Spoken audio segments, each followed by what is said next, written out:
Welcome to the Next Dimension Podcast, your portal to an extended reality. Every week we talk about the hottest topics in XR and let you join the discussion live on MRTV. And now, get ready for another exciting episode coming up.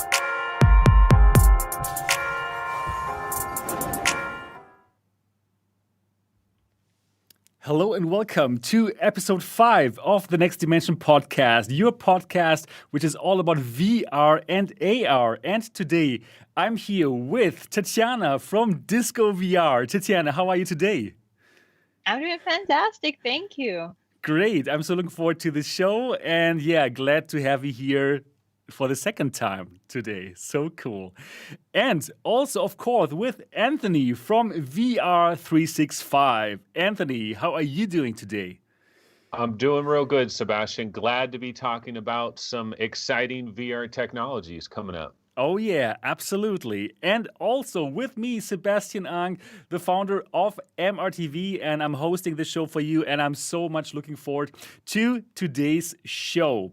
So, if you don't know about the Next Dimension Podcast, it is a very new podcast. As you can tell, only episode 5. We go live every Saturday at 9 p.m. Central European Time. That is 8 p.m. in London. That is noon in San Francisco. And that is 3 p.m. in New York City. And well, we are recording this live right now on MRTV. And this is also an audio podcast. And you can listen to the podcast wherever you can find podcast shows. So it should be possible for you to listen to us as an audio podcast as well. Today, we have a very exciting show. As always, today we're going to talk about different things coming out of CES 2021, the all-digital CES this year. Yeah, because obviously we cannot meet there and have a great time. I was there actually last time. And probably COVID-19 was already at the show floor. I'm pretty sure about this actually. So this year all digital CES, and we're going to have a look at the Panasonic VR Viewer. It's an AR headset that's also there, and in general, we're going to talk about what's coming out of CES. Not so many things, honestly speaking, about virtual reality anyways. Then also, we're going to talk about Doom 3 for the Quest. And I played it on the Quest. It's so cool that you can simply sideload it. And we're going to talk about these kind of things, sideloading apps to the Quest 2, and especially, of course, Doom 3 and how it feels to play this game in 2021 for the first time, because I didn't play it in, I think, 2004 it was. Then we will also talk about the Samsung VR headset, the Bug of Vision, how Anthony has described it. The headset that looks a bit like bee eyes or like fly eyes. And we're going to check it out, and we're going to think about it, like what kind of tracking is it going to use. We're going to look at the controllers, and it should be pretty interesting. Then we're going to talk about the Oculus Quest account sharing, because soon we're going to be able to use the headset with the members of the family with different accounts, and that should be pretty interesting. And then we're also going to talk about an interview that Bosworth gave The Verge, and Boss is heading the Facebook Reality Labs, and some interesting talk. He gave some interesting talk about privacy and different kind of user accounts. So this is going to be pretty interesting. But before we do that, I would like to find out from Anthony first. Anthony, how was your week? What did you do? It was a pretty good week. I don't know that there was anything that really jumps out at me in terms of what I did. I did finally do an episode on my own channel, which has been kind of slow over the last couple of weeks. So I'm back on my own channel after you guys finish this one. If you want another long podcast to kind of listen to, you can check that out. In terms of like VR, I have tried this new experience, Battlescar. Might talk about that a little bit later. And some other VR experiences as well. We Live Here is an experience that's free on the Oculus Quest. Pretty good. Might want to check it out. It's actually pretty decent. Okay. Really looking forward to hear about Battlescar. It sounded so interesting. Like, the real punks are girls, right? That's what I got from the intro. Yeah. That should be good. Yeah, Tetiana, how about you? How about your week? Oh, after all the holidays, I thought that maybe, just maybe, this could be a good time to start working out again. Oh, that's a good And idea. this is gave me a good enough reason to finally try working out in VR, which I have been putting off for some reason. But I tried Supernatural finally, and I really liked it so far. Now I'm not married to it. I still on the trial, so I don't know if I will be continuing it. But I'm working with it and with Beat Saber, and I'm thinking that maybe I'll try Fit XR as well, just to have this nice VR workout package going on. Oh, that's But cool. but speaking of Beat Saber, I finally discovered how to do all kinds of custom things and mods there, which I have. As soon as I figured this out, I was like, oh man, I need to share this. So I made this video explaining how to do the custom sabers and blocks and walls and songs, obviously, and it was backed up by the modding community. So it was wonderful because this is a working thing, and I've been really engaged with just customizing all the stuff in Beat Saber. So Oh, a lot yeah. of Cool. lots of fun stuff. That's great. About Supernatural, like you have to pay every month, right, to be able to play it. Is it like this? Still the That's same business right. model? It's still the same business model, but they Okay. do give a little bit of a discount if you go annual. But I think you would only be saving like $20, Okay. which makes it about $2 a month. Okay. So I don't know if you really want to go for it, you can. But I'm still in the trial, and we'll see how it goes. I might actually continue paying for it if I like it. And How expensive is it? well, if it's $20 a month, right? So Okay. it's All right. That's definitely something to think about if you want to pay that, right? that's right. Wow. Yeah, I have not yet checked it out, honestly speaking. But yeah, probably sometimes if you pay for something, you will feel like, oh, you should do more. You should really use it. You should really do the workouts, right? Some psychological pressure to put yourself into to do some workouts. Yeah, but it also adjusts to you. So you put all the specifications. You can choose the intensity level. You can even do meditation, so you don't have to always just work out. They have a All right. warm up and like cool down kind of exercises, and the views are beautiful. You will be in Iceland, you will be in Brazil. Every Okay. workout is like in a different beautiful location. So it's similar to Beat Saber with like motions, but it's a lot more targeted towards like working out. And there are the coaches that are always like, yeah, don't forget to breathe, just give it your best. So they're motivating you. I'm like, yeah. Okay. Okay, I got It's it. really not bad. But Yeah, I yeah, love that sounds good. But the workouts, the teachers, they're not live there, right? No, they're pre-recorded. Okay. They're pre-recorded. Yeah, they're Right, not. right. They're Yeah, not I live, mean, but it would be good they're if they, very if it would be cool customized. if they were live, like Peloton, right? You know, the Peloton model where you have this kind of like a bike, and then you have those classes, and then those classes can be live, and then they can say like, "Hey, Sebastian, great, well done, keep on going." Like, yes, yes. I They like should that. I really like do that that. idea. Actually, I think it's cool. Actually, they should. They Yeah, but should maybe you they should should think about it to do live classes. I would pay for that. Yeah, right. It's a different feeling.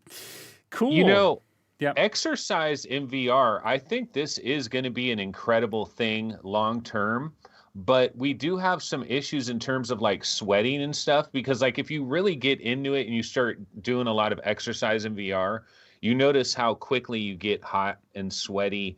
And we don't really have VR headsets yet that are like the Nerf edition, or the sports edition, Right. waterproof type VR headsets that are specifically designed for like, exercise all you want in this with like face pads that just pop off and you pop on a new one for sweat.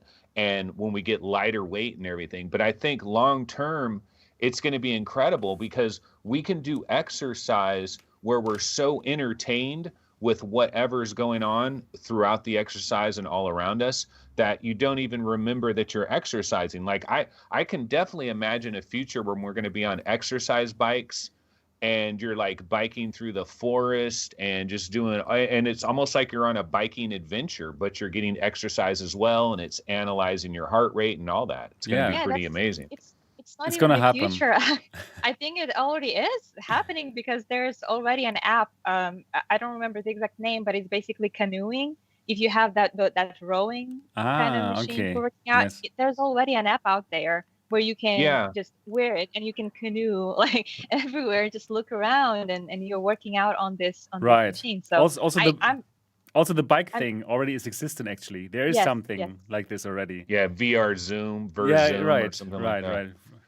The thing is, though, I want it to be on a higher level. Like I want a bike where like you're actually like steering the bike. The bike has rumble. Like I don't want it to just be, oh, this kind of works. This is kind of immersive. No, I want to be You want to like, be in. yeah, I'm steering the bike, Yeah. and the bike is like mapped into the game perfectly. Okay. Yeah, I've seen something like this actually in the Netherlands. They have something in Amsterdam. There's an experience where you sit on a mountain bike and then you are driving through the mountains, like very close to falling down, and that is supposed to be very very immersive.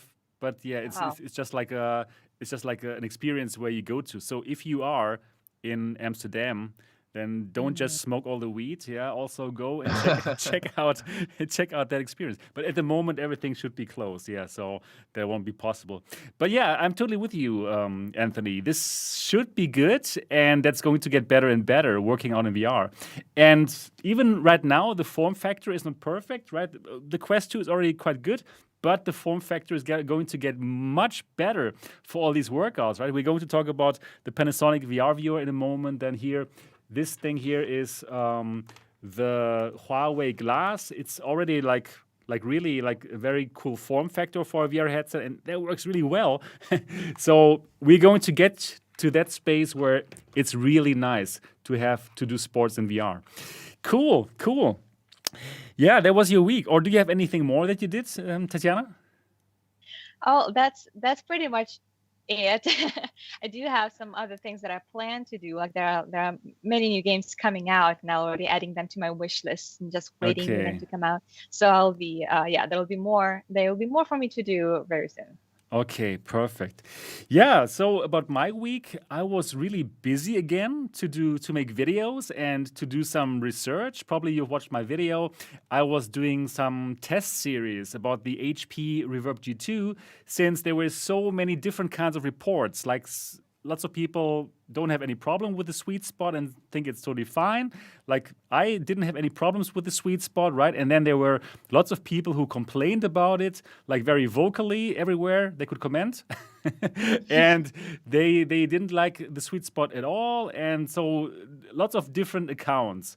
And at one point people were thinking like probably it is because there are different lenses out there, because we do have this kind of problem that with the Quest 2 there seem to be two different manufacturers, and if you get the lenses from this manufacturer, then you have lots of God rays, and if you're lucky and you get the better lenses, then you don't have the problem. So that's what I wanted to find out. So I was asking the German community, can you send me your HP Reverb G2s if you're unhappy about the lenses? And I got like 12 HP Reverb G2s. I could have started a G2 shop here. And so I had lots of G2s here at the MRTV headquarters. I checked them all out. I compared them with each other. So I was so busy doing that. And yeah, the result came out yesterday. And in the end, it turned out that all the HP Reverb G2s are exactly the same. All the lenses are exactly the same. The sweet spots, the edge-to-edge clarity, everything is exactly the same. So HP actually did a good job there with the quality assurance. And in the end, it really depends on your head shape and where your eyes are as compared to the lenses, and also your IPD. Does it fit for this headset or no? So I hope that this kind of study could give people peace of mind who are wondering, oh, why is the sweet spot not so great?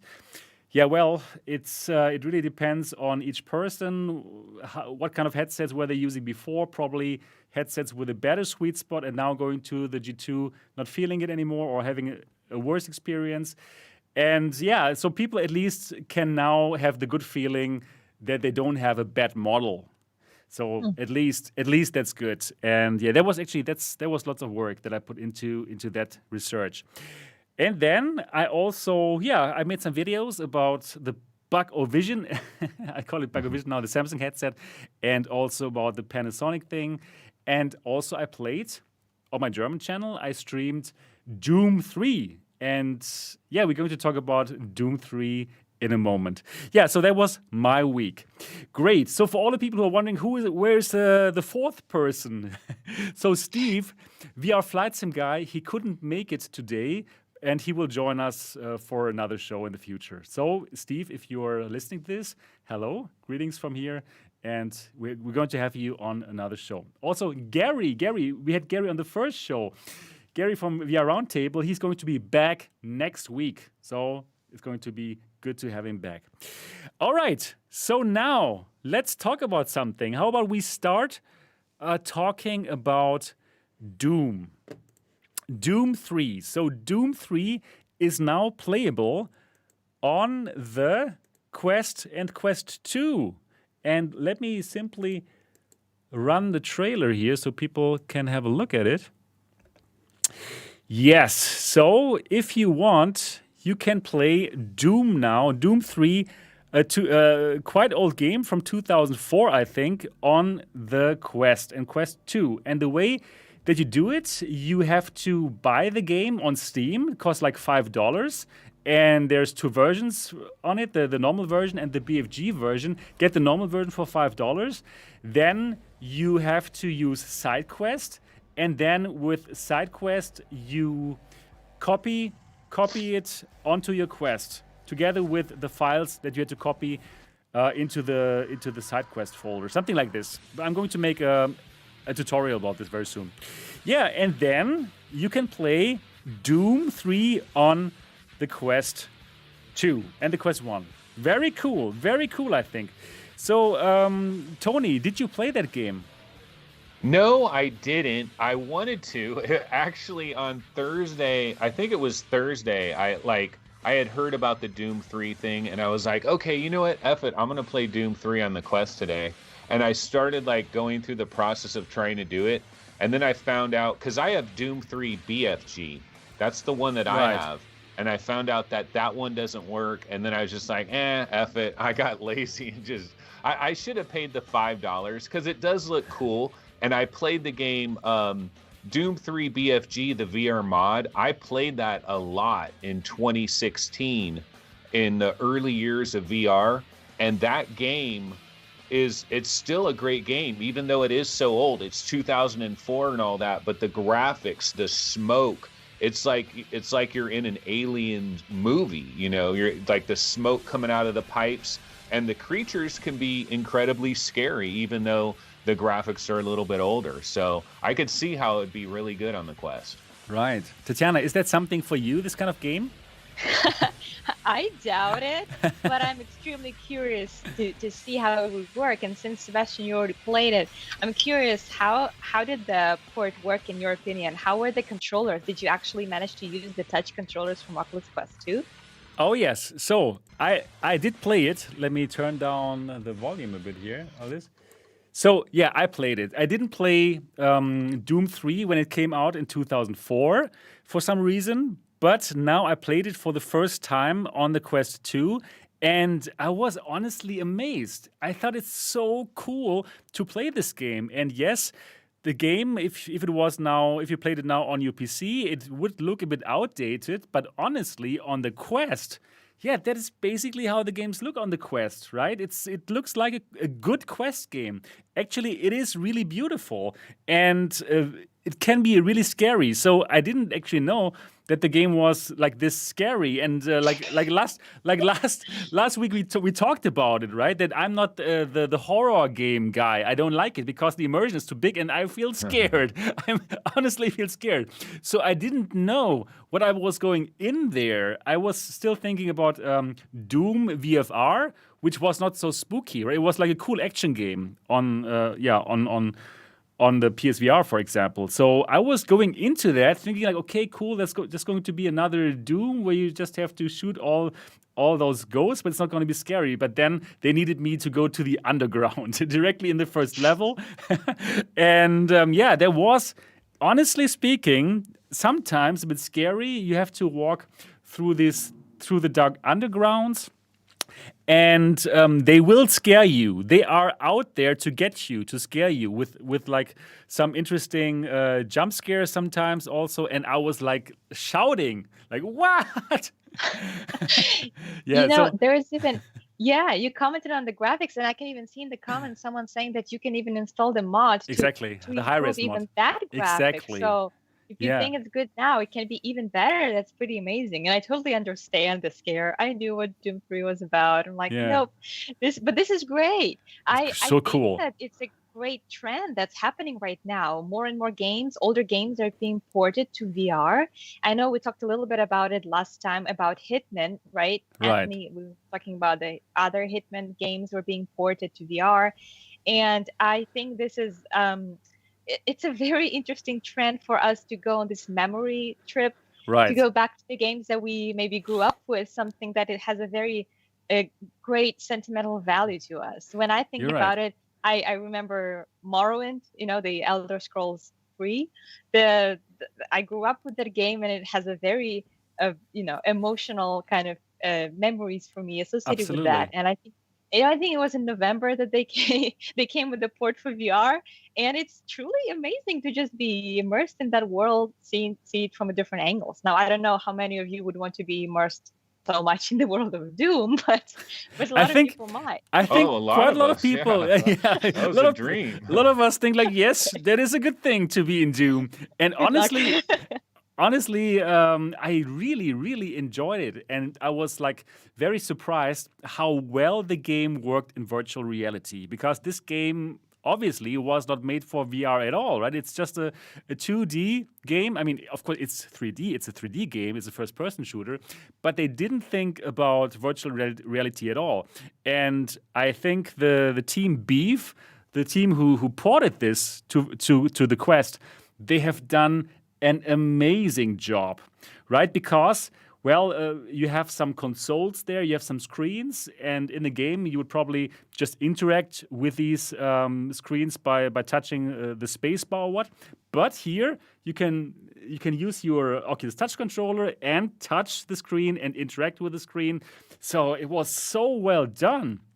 And you're just walking around just as you would expect with your controller. You see your hands, you interact. The shooting works absolutely great, just how you expect it to work, just how we're used to have it work in a VR game. So wow, really cool. I'm so excited about this because, well, okay, this costs $5.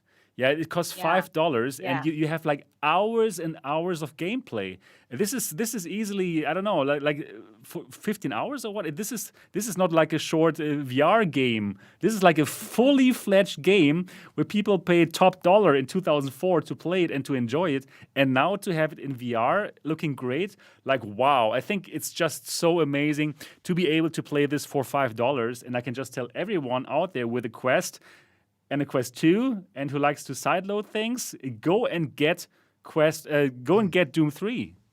Yeah, and Isn't it awesome. weird? Oh, go ahead. Yeah, well, sorry. Just want to say we can probably expect more amazing things from Dr. Beef team, because didn't they also port other great titles like Wolfenstein, Half-Life, other Doom? So they're a great team to work on projects like that, and I'm just looking forward to see what else they will come up with in the future. I love it. I really love it. Isn't it weird though that like ZeniMax and Bethesda, like they own like all these properties, right? And look at how well this game is doing on the Quest as a side quest thing. It could be an official Quest game for $19.99, and tons of people would be buying it. Sure, you're right. Wow, they're leaving so much money on the table. Yeah, we would take it. A lot of money. Anthony and I would take the money. I've heard it argued actually that like ZeniMax, like I've asked this question before, like why don't they've got Doom, they've got Quake, they've got all these classic games that have been modded for VR already. They own the rights to it. They could easily have it on there and be making money off it. And I posed this question, and a lot of people said they're waiting for VR to be way bigger. They don't want to cash that chip now because if they wait till VR is a much bigger thing and millions of more people are in VR, then when they do it officially, a lot of people will buy that official version, and they can only tap that market so many times. Could They be. might not have to wait so long. Right, exactly. But for ZeniMax, they had this big problem with Oculus, right? Where they had the big lawsuits and they are not on the most friendly terms. Probably this might be a reason too why they don't want to be on the platform. I don't know. That's true. That's true. Right. Yeah, they did have that beef. They did have They, that they beef. did. That's why Team Beef or Dr. Beef is now doing it. So they might be waiting for other companies to step up with Perhaps. their product that Could be a be. fair competition. But I must But say, they have honestly, if I can play the same game for $5, simply have to sideload it, I'm all up for it, right? So we can play this game now on the Quest and on the Quest 2. And yeah, do it. Really, really, absolutely do it. I feel very happy that I tried it, and I will play more of that. So Doom 3, Doom 3, get it. Yeah. So Anthony, I would say go and pay the $5. It's worth it. If you look, Bite the if you bullet. if Bite you're the looking, bullet, yeah, yeah. bite the bullet. If you're looking for something. But Anthony, I have found out because you told me that you have played something else, and I wanted to play it, but I didn't play it yet. And we're talking about Battlescar. Tell us a bit more about Battlescar. Yeah, so first I just want to say regarding non-games, like experiences and stuff, I think a lot of people underrate that aspect of virtual reality. And I think there's some of the most incredible creative stuff is in the experiential realm. A lot of it is very short, it doesn't last very long, and it doesn't have like much of a replay value. So a lot of people kind of don't look at it too much, but I think people are missing out because there's just a lot of great stuff that's out there. And so I like the different experiences that come out. I wanted to check this one out, and it's interesting. It kind of gives you like this 1978 version of New York, and it's all about punk rock. And the developer of the experience is Atlas 5. They've done some incredible stuff already. They worked on like Spheres and a whole bunch of other really good experiences. They also worked on Gloomy Eyes with other company 3D AR in a collaboration. And there's some spooky door thing going on. Yeah, I'm sorry. Somebody came into the room and was trying to look for something. But basically, the experience itself, it lasts about 30 minutes. There's no real interactivity. It's just kind of taking you through a story.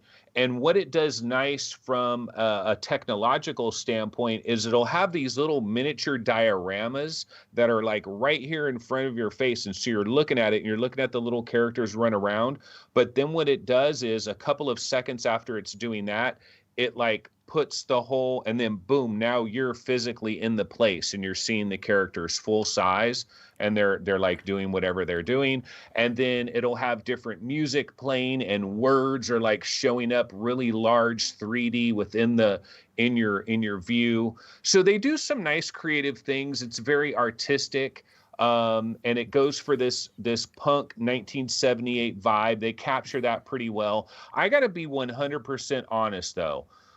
Honestly, I think there's better experiences out there. I was mildly disappointed with this, to be totally honest. I just got to be straight up about it. It features the voice of Rosario Dawson. I think she did a good job. All the characters did a good job. But ultimately, I just think it fell kind of flat, which is unusual because if you look around the internet, a lot of people are like ranting and raving about this Upload experience. VR is like loving it, right? Like they say it's like excellent, like their highest thing that you can get at Upload VR. So but Anthony, tell us a bit more. Like it's like a VR movie, so you're sitting back and then you're watching the story unfold, or you are one of the protagonists. Tell us a bit more to understand it. What is it? What is Battlescar? It's non-interactive. It's a VR movie. So you're just watching it unfold in front of you. You're watching this story unfold. It's about two runaway girls. They're like 16, 17 years old, and they have their own personal struggles that are happening in their lives. it's kind of a tragic story, and at a certain point it even gets into like heroin, and so it takes on some of these adult issues in this like underground punk scene of 1978 New York. I think the idea behind it, like I saw the screenshots and like some of the trailers and everything like that, I was like, oh, this looks really cool. I think I could really vibe out with this interesting vibe, a completely different kind of a feel. And it's good. It's not awful. It's not horrible by any stretch of the imagination. I just think if you're going to spend money on an experience and you haven't bought much experiences so far and you're looking to buy an experience, I would say Wolves in the Walls is probably a better option. I would say Spheres is a better option. I think there's Gloomy Eyes, which this company also worked on Gloomy Eyes. I would recommend Gloomy Eyes way more than I would recommend this. It's not bad. It's cool. And we need to have more experiments in this field. Like nobody knows what they're doing in this field in terms of artistic stuff like this. Everybody's experimenting. And the more experimentation we get, the better. So I'm glad with that. But ultimately, I rate it as okay. Okay, but it's not so expensive, right? I think it's just like what, $6? $6, yeah. $6. But buy Doom instead. No, I'm just kidding. But I have to agree with Anthony. I think that VR experiences are very underappreciated in all the VR content that we can get. Maybe it is because of the much lower interactivity that they offer. So the other ones that you watched, Anthony, were they also not interactive, and it was more like you were inside the movie when you can look around? Because I think I watched one and it was not interactive, but you were like placed inside the world, looking at the events unfold. But maybe that was the reason why it's not getting that much attention. I've also watched some videos where just the things unfold around me. I mean, in VR. Yeah, well, going back to the experiences, but yeah, what you say there, I mean, yeah, some of them have interactivity and that's cool. And some of them have no interactivity and they're still great. Gloomy Eyes has no interactivity whatsoever as far as I could tell, but that was so 3D and so crystal clear. Like when I saw Gloomy Eyes, I was like, oh my God, they need to do this with The Nightmare Before Christmas. This looks like The Nightmare Before Christmas. Imagine I could watch the entire movie of Nightmare Before Christmas in this kind of mode. This would be like a video revolution. This is the future of animation. It's incredible. I love Gloomy Eyes, and that's an example, totally non-interactive. So Gloomy Eyes, where is it? Where can you get it? And is it free or? No, it's like I think it might be like $8. It's one of the more expensive ones, and it's on all the platforms. It's on Quest, it's on Steam, I believe, Oculus Rift Store. Yeah. Okay, Savage Hamster says Gloomy was okay, free on Viveport. So probably free if you on have Viveport. Perfect. I'm going to check that out and later. that made me remember about one more experience that just came out called Baba Yaga, which is I caught my eye because it's like a Slavic folklore, and this is comes back from kind of like a boogeyman, right? This witch. And there's a story about this little girl. But when I read the description, it actually said that this main character, the choices are determining the end of the story. And so it made me believe that there might be some interaction there. Maybe someone has played it. Maybe we will read something about it in the comments. But it's really directed like a movie, and there are some famous stars doing the voiceover. Like, for example, Kate Winslet is voicing the Baba Yaga. Okay, cool. That alone is enough for me to try it, because I think this is exciting. So I will definitely be trying it out. And the Baba Yaga, is it for free or is it paid? A paid app? I think it's like $5 the last time I checked it. Yeah, it's $6. I think it's the same price as Battlescar. Okay. Yeah, in general, I think we should support all these content creators doing these interesting movies in VR, simply to encourage them to try out more things, to try out more interesting things, right? And I mean, $5 or $6 is not so expensive. So yeah, why not support it as a VR enthusiast? So I'm totally going to check out this Battlescar. Yeah, just to find out what it's all about. And, yeah, it's worth checking out. Worth checking out, right? Okay, great. And Gloomy Eyes, I will now also check out. Gloomy Eyes, absolutely. Okay, cool. Perfect. Yeah. So the people who watch this podcast or who listen to it, now they already got some new stuff to check out. Thanks to watching or listening to this podcast. So Gloomy Eyes, I will check it out, of course, and Battlescar as well. Cool. Yeah, very nice. So now I think we have talked about like the interesting software. Now let's get more to hardware because, well, it is CES 2021 time, and yeah, some interesting hardware came out. Unfortunately, this time only a digital convention, not really being able to go there. I was there last year and I loved to be in Las Vegas. It was my second time in Las Vegas and I really enjoy the city a lot. It's I like to be there. Tetiana, have you been in Las Vegas? I have not. No, I haven't. You want to go? Yeah, one day I would go, but I don't think that this is the best place to be at right now during everything that's going on. But yeah, I would love to go there. Yeah, it's definitely fun on my list. It's really fun. I had some plans that were canceled at some point, so it's definitely gotta check that. Yeah, right. Have to check that box. Anthony, what are your thoughts about Las Vegas? Just want to know. Las Vegas in general? Yeah, in general, yeah. Oh, it's like an adult playground basically is what it is. But the thing is, gambling, here's the thing. My tip for people, like if you're going to Vegas, you can go to Vegas and have a ton of entertainment and see a lot of interesting, weird, crazy stuff, and you don't have to gamble at all. And that's my recommendation because you're going to lose. If you gamble, you will lose. Giving money away by buckets. You're right, so exactly. Don't do it. Yeah. Exactly. Like those. But isn't that like a must thing? Isn't that what the stigma is? If you go to, how can you ever go to Las Vegas and not gamble there? Sure. Isn't it like a must? Well, just leave it to one gambling session and then get it out of your system. And those limited. Exactly. I think those machines, those slot machines, they're just eating your money. It's just like crazy how people put their money inside. They're just eating the money. And anyways, that's not the topic for this podcast. So let's talk about something that came out of this. So let's have a look at some hardware here. And let me show that to our viewers. This here. This is also the thumbnail of my video that I made about it. It's a young Kim Jong-un who's wearing these Panasonic glasses. And these are the Panasonic VR Viewer glasses. And Panasonic has showed them already on last year's CES. But last year, these glasses were really only viewers with 3 degrees of freedom, where you could peek into virtual reality. You could look around, left, right, up and down, and rotate, but it didn't have 6 degrees of freedom where you could lean in. And, 6 degrees of freedom is definitely where VR is at, right? Like for a long time now. Like 3 degrees of freedom is bad as compared to 6 degrees of freedom, right? So these glasses now that you can see here, these glasses have 6 degrees of freedom. And they have like 2 cameras built in on the left and right here.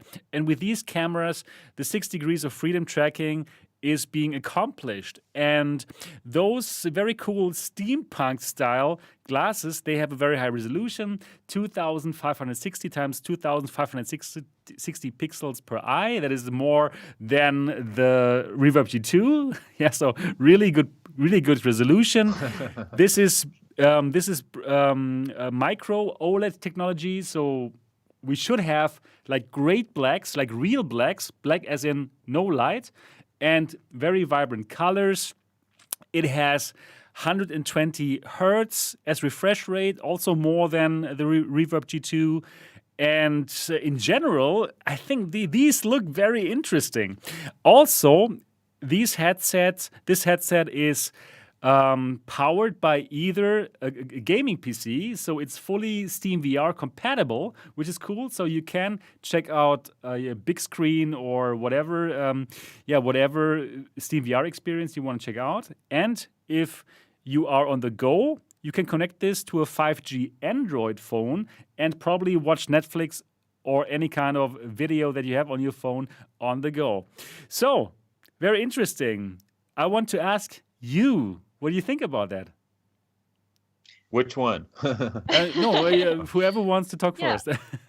I was just about to kind of comment that it's probably not a standalone VR set, right? So No. it's still gonna have to be connected, but Right. I did find it extremely interesting that it can be connected to a smartphone because you can still take advantage of it. Like I've seen many people are actually trying to use their standalone VR sets like when they're on a plane and they're just Right. like wearing it and watching movies or playing something that they can play while sitting down. So with this one, this will have that opportunity too. You're connecting it to your phone. You can actually connect to Netflix and watch a movie on a big screen. Exactly. You don't need a laptop. So overall, I think it's a very curious, like sort of a steampunk looking glasses. I'm always, impressed with the design choices they make because we're not gonna be seeing ourselves wearing them, but they care deeply about how they look from the design perspective. I find it very, very interesting. And also, these are actually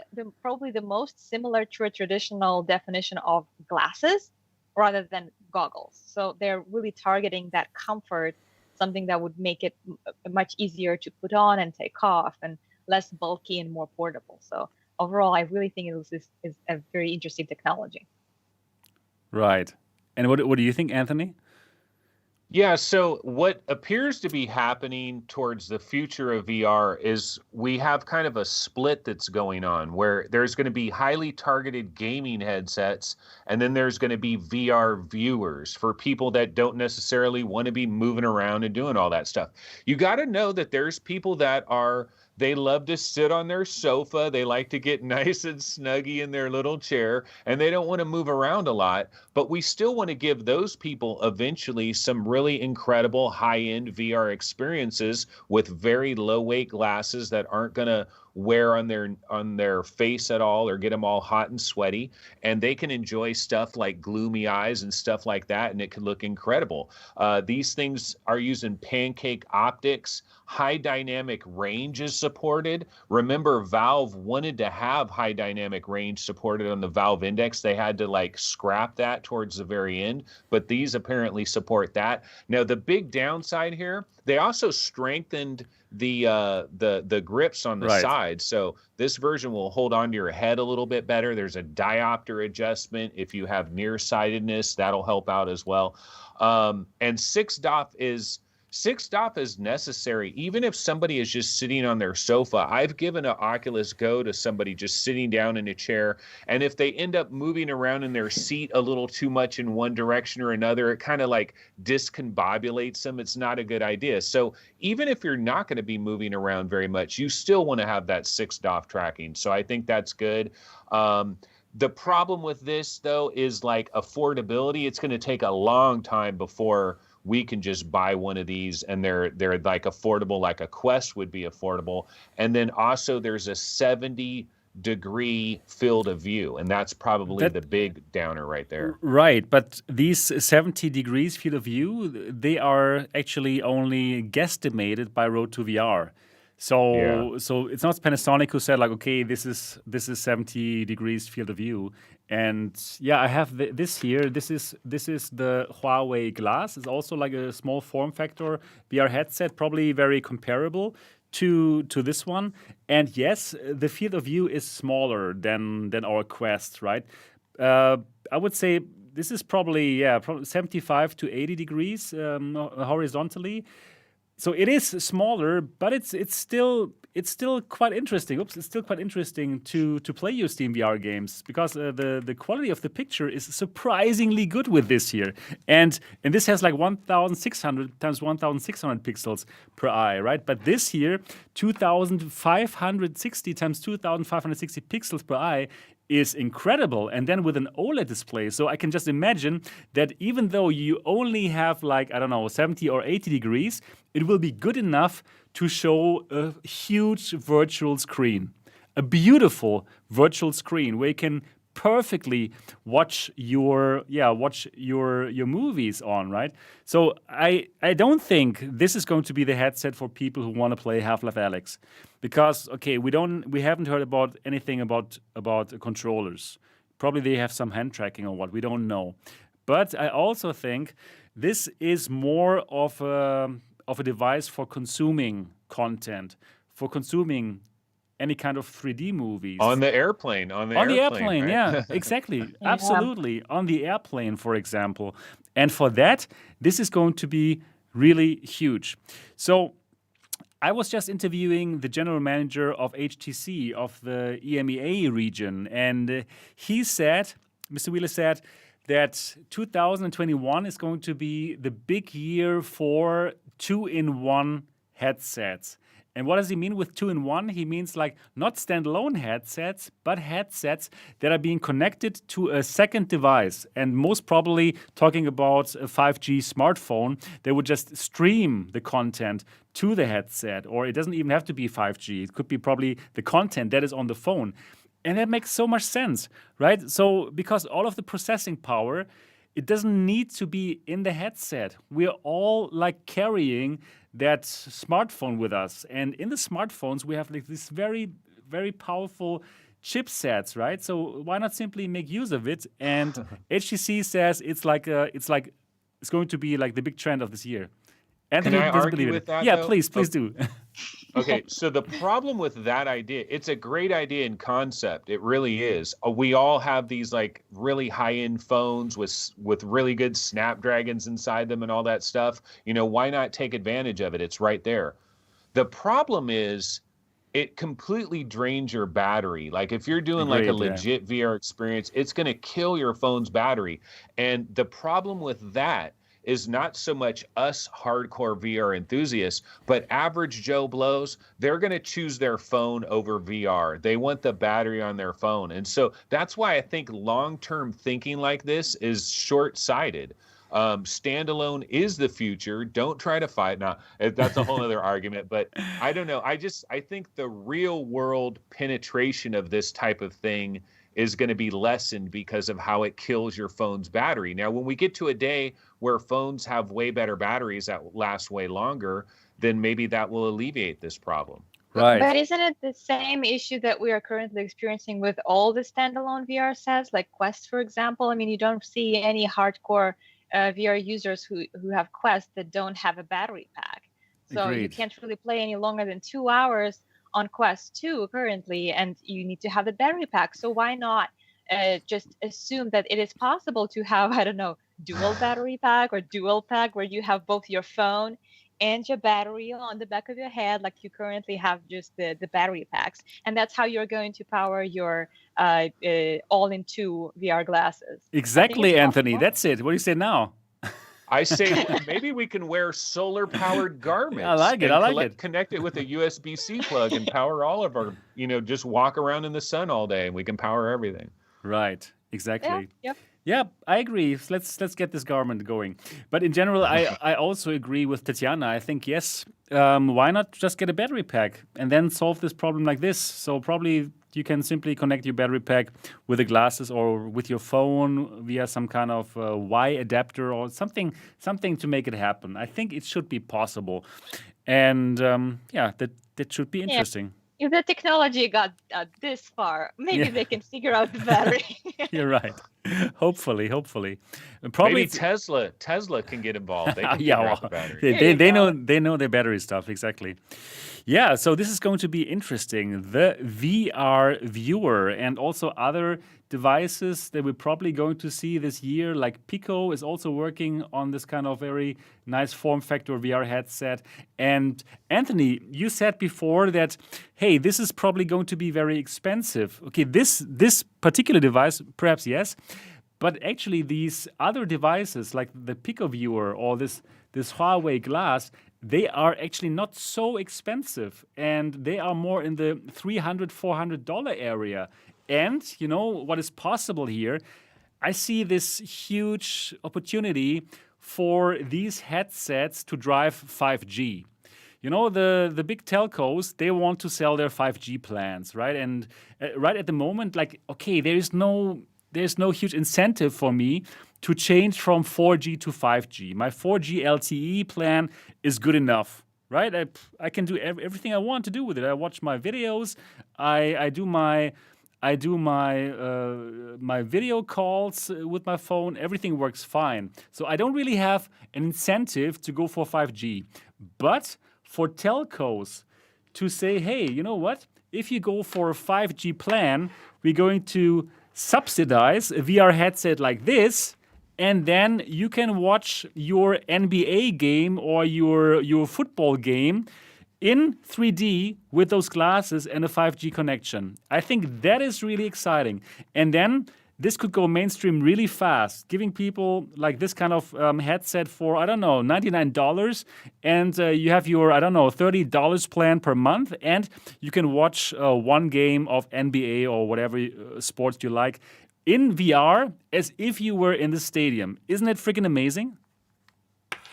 Yeah, I think it's great for somebody that travels a lot for sure, because if you're traveling all the time, you could use it, and then also like even in your hotel room and stuff, your experience in that headset might be better than whatever little TV they give you in your hotel room. So Exactly. I think it would be great for people like that. I still think this 5G dream of like volumetric video, of watching the NBA game in 3D and all of that, I still think we've got a long way to go in that department. And I think a lot of these telecos, they're selling the 5G dream, but I think the 5G dream is still like 3 more years into the future. But I'm kind of a Debbie Downer on the whole 5G thing a little bit. Yeah.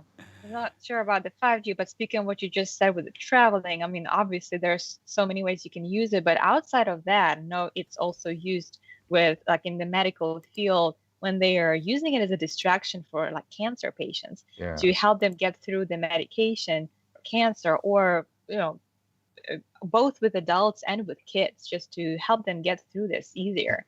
And I think that's also my amazing thing. Okay, right. Yeah, so Panasonic VR Viewer, very, very interesting.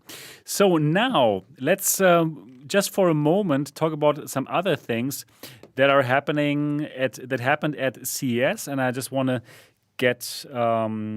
show you this Road to VR article, which is amazing, which is really good. So read this article from Road to VR. It's about the Rokid Vision 2 AR headset with waveguide optics. So AR is also, of course, a big topic. It has still absolutely not penetrated the mainstream at all, like 0.0. But it's an interesting technology for enterprise and for work, for getting work done and for getting work done in a good way. And Rokid, which is a Chinese company, they have revealed this Vision 2 AR headset. And what we can see here, the form factor of this, the form factor is really incredible. So if you compare this, for example, to the HoloLens 2 or to the Magic Leap, this is just super small. And interestingly, this has the same kind of display technology that the HoloLens has, but in a way better form factor. So that is interesting, and we can tell also that for AR, it's simply going into the right direction with headsets being smaller and smaller. So that's something interesting. It has absolutely still not yet reached us as a mainstream user, but it's something that is going to happen eventually. Would you agree with that, Anthony and Tetiana?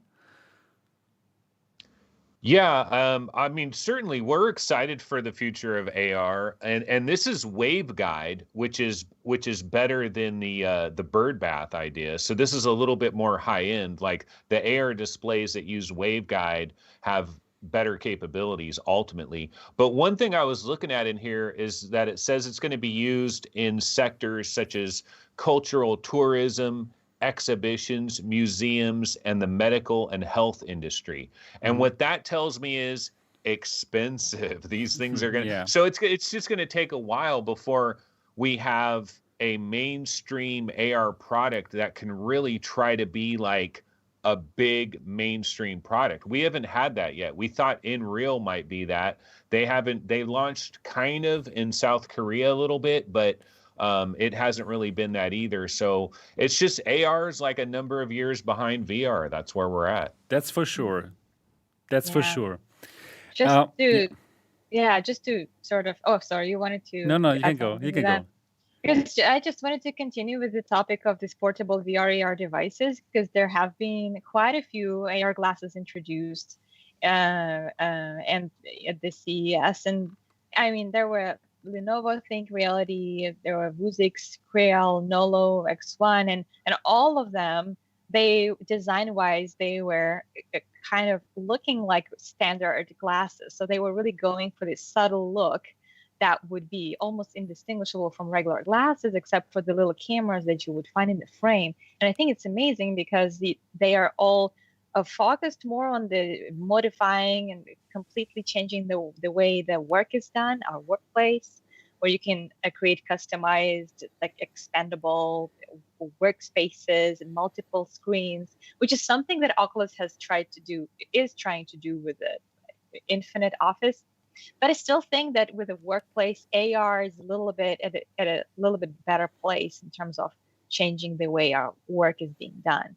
So it kind of made me think, with so many different ones, including Panasonic being more and more similar to glasses than goggles. I'm kind of wondering if like companies like Oculus or Facebook or HTC and others maybe will try to catch up and develop their own versions of portable devices that would be more in the direction of AR rather Yeah, than actually, VR to they compete. will. They will. Actually, Facebook is working together with Ray-Ban, and they're going to come out Fun. with an AR headset actually in this year, in the end of this year. So it is happening. It's going to Mhm. happen, and that makes so much sense because I've said it quite sometimes on my channel. I believe that AR is going to be so huge. It's going to be bigger than VR. VR is amazing, and we love it, right? Playing our games, but AR is going to be the real big thing because it is going to replace our phones. We're going to wear these things and we're going to have this superpower where whenever we go out, we see something automatically.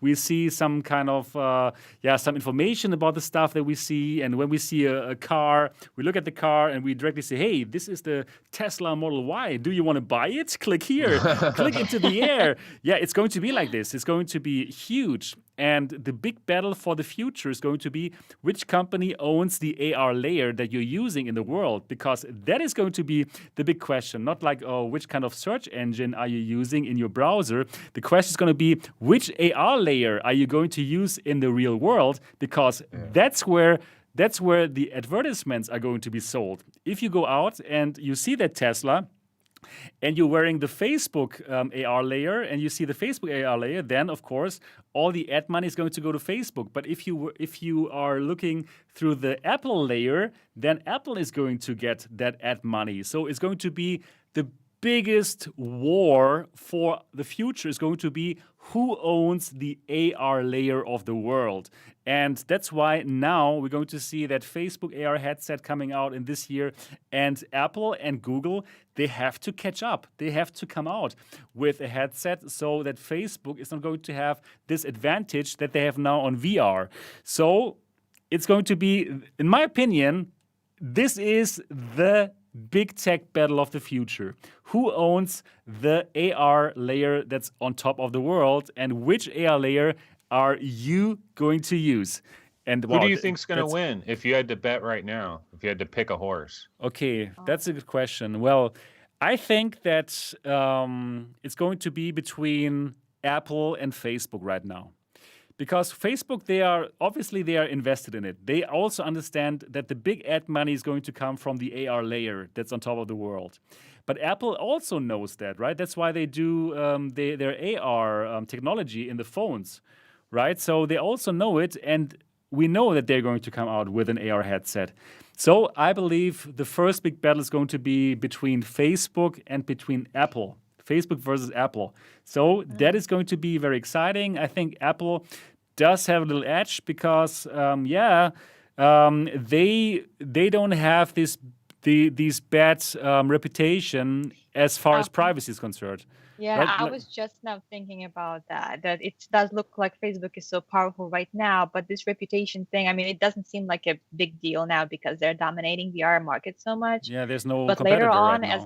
Yeah, but as Apple catches up, and it will catch up, I think that will be a huge disadvantage for them. Everything that's I think happening, so. now. I think so. I mean, these AR headsets for the future, they will for sure have those cameras, right? And people running around with that Facebook cameras. Oh, I think that's going to be an issue for people. But for Oh, Apple, it's going to be a yeah. bit different. I think.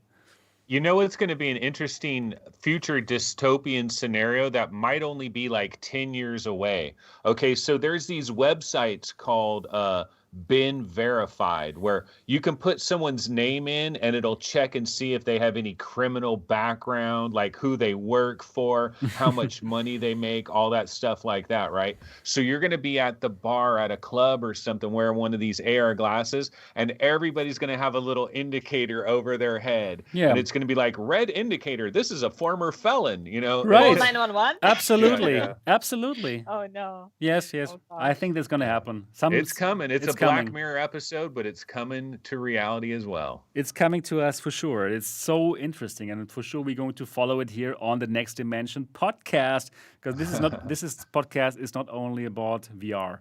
But Yeah. we gotta keep them accountable for all these things. We Oh, are. yeah. We are the ones that need Yeah, to keep them exactly. accountable. We the people, we have to keep them accountable. So that's really interesting. Yeah, right. So lots of AR headsets also at CES from all these manufacturers. So at the moment, still not really consumer faced, right? At the moment, still facing more enterprise.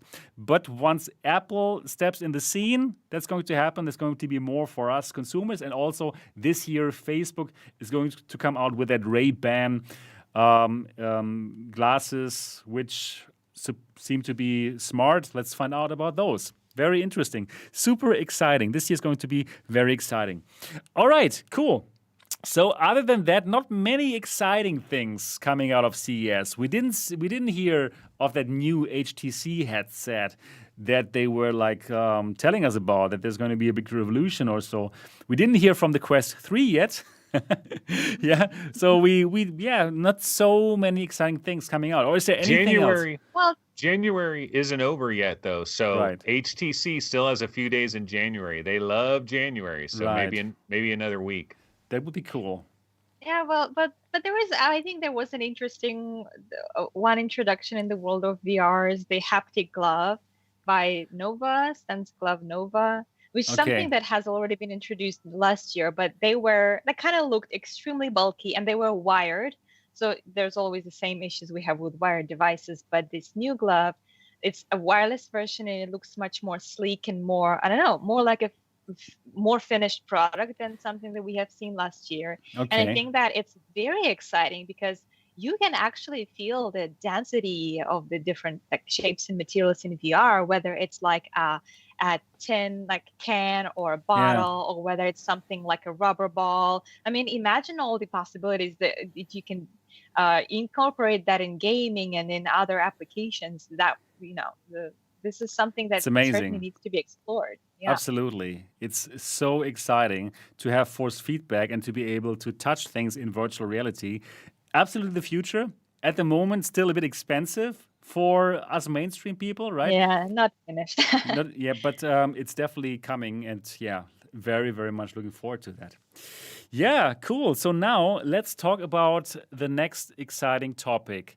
And that topic is the Samsung VR headset that we've heard about last year already, since we saw some pictures from a Chinese patent office. But now another patent was granted to Samsung. And this time it's coming from the World Intellectual Property Office, and that was in The Hague.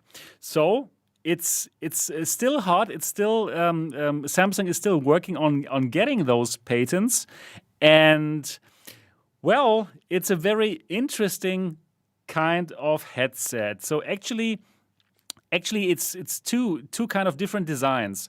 One is the one with some kind of bug eye, which looks like bee eyes, and the other one is more normal, I would say.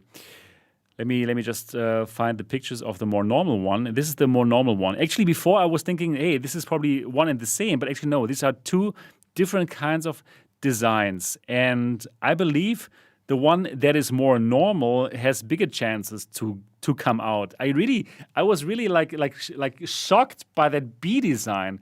I mean, it's already like funny wearing a VR headset, right? But then being like a B, when you wear that, it's kind of strange, right? What do you guys think? Yeah, well, there's certainly a chance that they got a lot of backslash from that design, because I can see people for whom that would be just a little bit, just seems a bit more, too radical as a VR design. I think just wearing VR is already like futuristic enough. We don't need to look like a giant bee.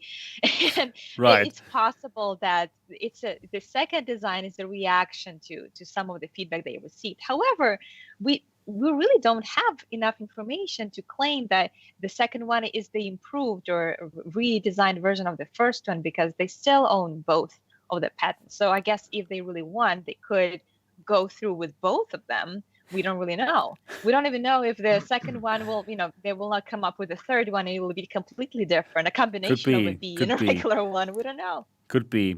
So that is really interesting. Actually, Samsung, they have launched two headsets, the Samsung Odyssey in 2017 and then the Samsung Odyssey Plus in 2018, and both really nice headsets with OLED displays, with quite a huge FOV, and they were all Windows Mixed Reality headsets with this Windows Mixed Reality tracking with only 2 cameras. So now, actually, on the B model, we see that we have like 4 kind of holes for cameras, but it would be strange to have those cameras beyond that orange translucent kind of protective plastic. That would be strange. But you can see right where the camera would be located, that little area of the bug eye is smooth.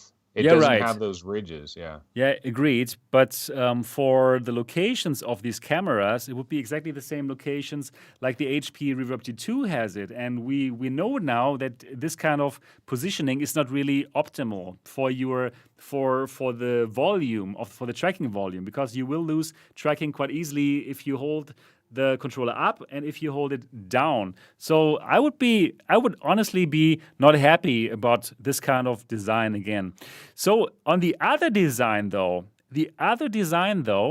you cannot see cameras, right? Here if you have a look at those designs here, you don't. Yeah, there's 6 of them. No. They are, but in these designs, there are little holes, right? And they look exactly like the lighthouse tracking sensors that you see in the original Vive, for example, or in the Vive Pro, or in other lighthouse headsets. So I'm still thinking that this design could be like a lighthouse tracked headset. What do you think about that? I would be very surprised, because would they actually be licensing the technology from Valve, or would they have their own little cubes that you would get with this thing and you would put the cubes in different places? So I don't know. I've always thought, okay, this has to be inside out, because if we look at the original bug ones, it does appear that you have those obvious 4 cameras that are on the outside. One thing we haven't talked about yet is the new controller images and designs. And the controllers, the reason I'm going to bring this up right now is because the controller tracking ring does not appear to have any lights or any sensors or anything like that, which makes me kind of believe that it might be a magnetic tracking system for the controller. Samsung apparently has a patent for that. Okay. Wow. So let's talk a moment about the controllers. Also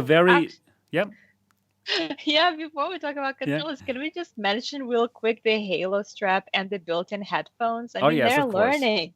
Yes. They're learning from their mistakes of their predecessors. I'm actually, this is probably the easiest thing to design compared to the rest of it. But I'm just excited that maybe, just maybe, we will have a comfortable experience right off the box, and we won't need to buy anything extra, which is such a big problem now. But yeah.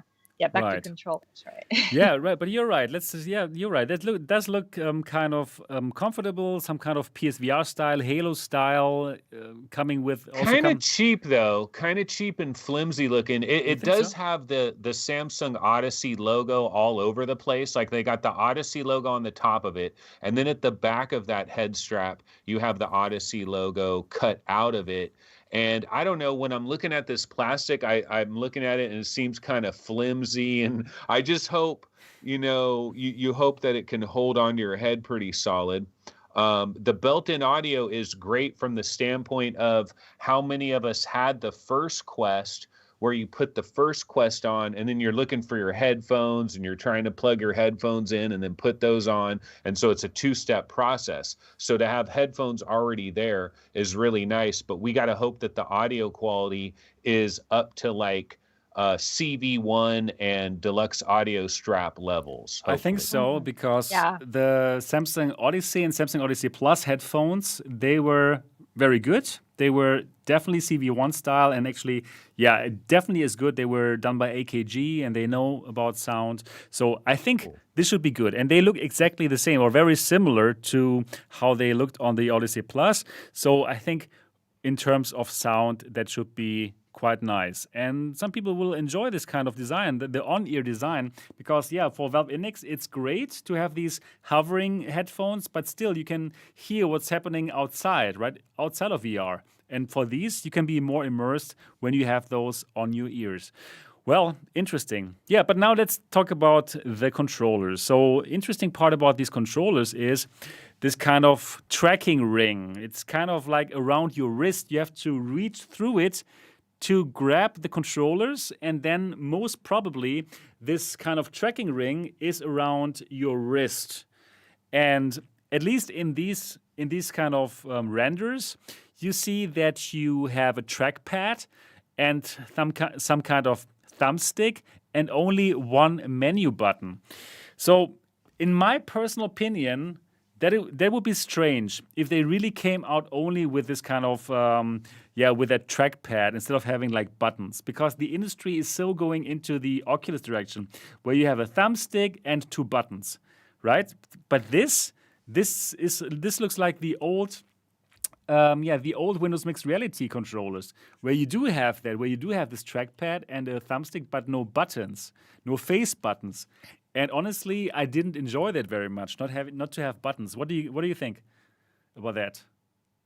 I think this completely kills the deal for me. See, now when I first saw all this information, I started to get super excited, like the information that came out this last week, because I just sold my Valve Index. I need a new headset. This is perfect timing. If Samsung announced Odyssey Supreme coming out on March 23rd, I'd be very happy. But the problem is this controller kills the deal for me, because the idea that I don't have legitimate buttons to actually press, I'm not going to press a touchpad and try to pretend that's a button. Right. No way. I'm sorry. And then the tiny little PlayStation Vita nub, like that's a little tiny miniature thumbstick. That's not a full-size thumbstick. I know the Oculus Touch thumbstick is a little bit smaller, but it's not a tiny little PlayStation Vita nub like that thing. But Anthony, isn't it the same what people were saying when just the smartphones were coming out? Yeah, and I don't use those for games either. I don't use those for games either. Yeah, but a lot of people were just not ever thought that they would be ready to use them for anything because of how used we were to using physical buttons. And honestly, I just now noticed that there aren't those two buttons. I'm like, what? Right. I had to take my own controller and like, really? Yeah. All the buttons are there except for A and B. I really don't know. I don't know. I kind of want to believe that this is one of the iterations and there might be. I hope so. I think so. But if not, they better have a really good reason. Yeah, before removing. Otherwise, if they come out like this, I'm with Anthony. I think this is not good. This is not right, because okay, we had this kind of design with the trackpad only for the Vive ones, and it sucked already there. Now then, the Windows Mixed Reality headsets came out with these kind of thumbstick and thumbpad both. But then also, I didn't really use the pad so often. I had to sometimes in order to emulate real buttons, but it's not good. It's simply not good. And then now here on the Valve Index controller, we also have this kind of pad, but I'm also never using it. I'm really not using that in virtual reality. I don't know, Anthony, did you use that thing? No, right? It was a short-lived concept. Look, the original Vive controller seemed like an incredible space-age thing when we first got it. Right. But in the long term for playing games, I'm sorry, buttons and thumbsticks are the way to go. I know you want to jump off into the future, but let's get real here. Thumbsticks and buttons are the way to go right now. Right. And the whole industry is moving towards this, right? Even the HP Reverb has the same button layout like the Oculus headsets now. It doesn't make sense now to go against this. So I hope this is just some iteration and they're going to have like good other controllers down the line. Right. What do you think about this ring? Yeah, of course.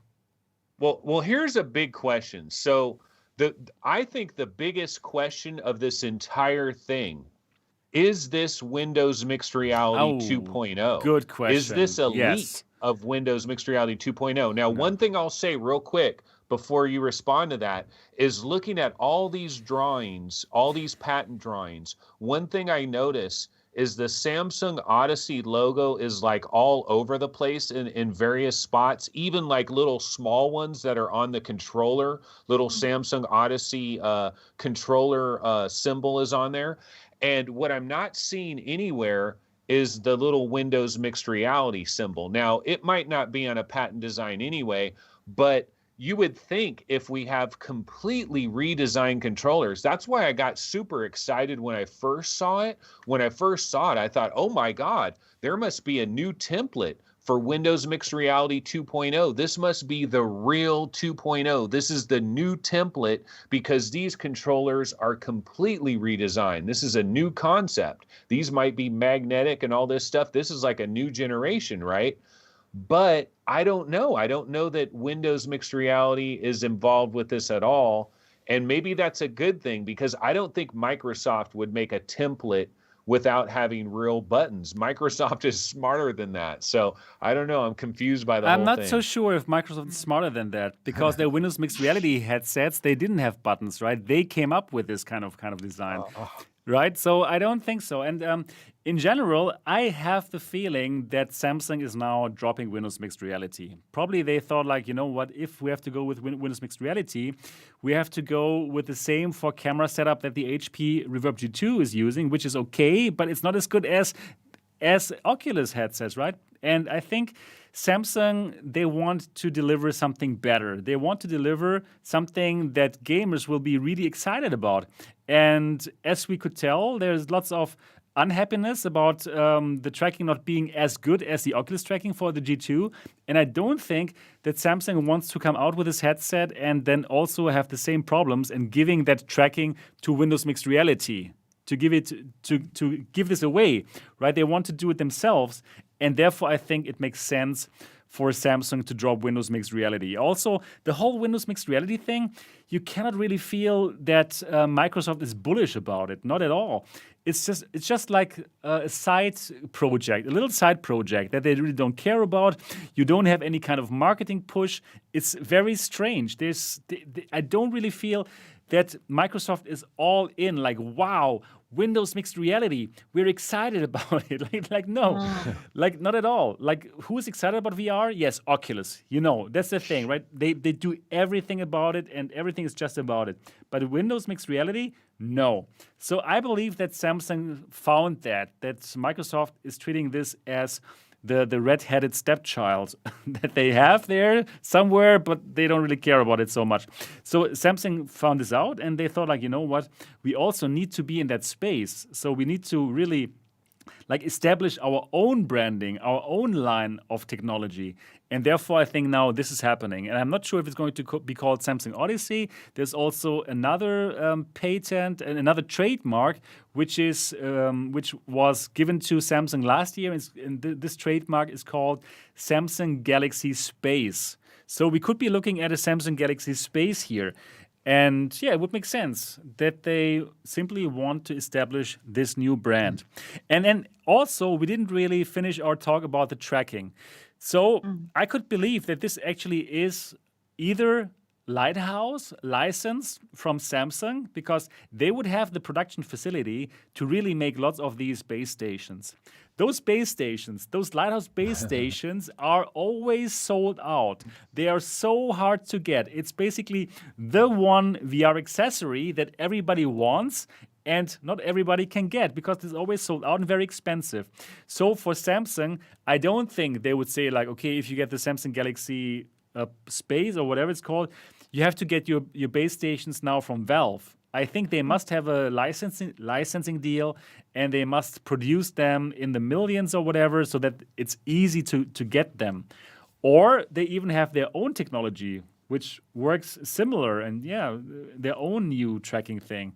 Because tracking is important, right? It's going to be a topic not just for this year, but for the whole future of XR. So why not simply go for it and make their own thing? What do you think? Yeah, I mean, it would be ideal if they weren't held back by the original Windows mixed reality technology, which is outdated at this point. No question about it. If it was Valve, like if those were actual sensors where it could work with Valve lighthouses and you could also get it in a package from Samsung, that's good. But to me, the best aspect of that whole entire thing would be the possibility of using Valve Index controllers instead of these. As much as I don't like Valve Index controllers, at least they've got a couple freaking buttons on them. And Right. these don't have a couple buttons on them. So I'm hoping that maybe we get a redesigned controller very slightly. I hope all the feedback that Samsung gets by this leaking and coming out is like, come on, Samsung, where's the buttons? I hope they like pause, let's add a couple buttons onto this thing. Hopefully and they're even- watching this show here right now. Samsung, You're give right. us them buttons. And maybe this is what happened with this redesign of the headset too. Maybe it was the reaction to Could be.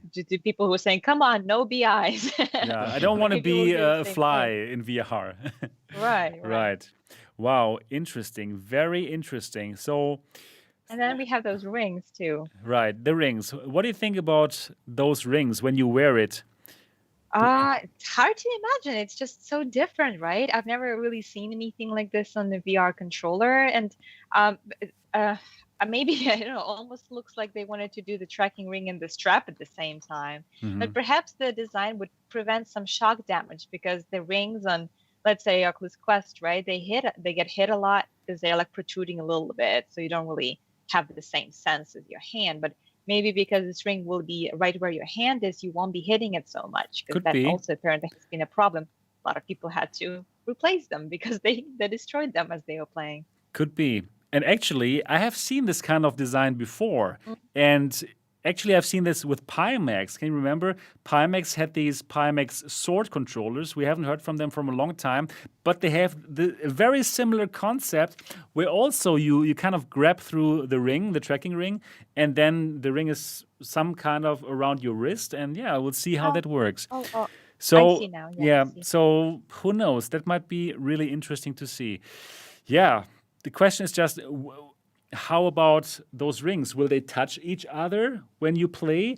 Like that's like a critique It that people seems have like about. it would. Yeah. Yeah, but they're still smaller than the one that Pimax that you have just mentioned. They seem like actually touching your wrist. Right. But if Like they're they're too not as- small, what if you were a big gigantic Right, dude? How do you yes. even get your hand up in there? Exactly. You know?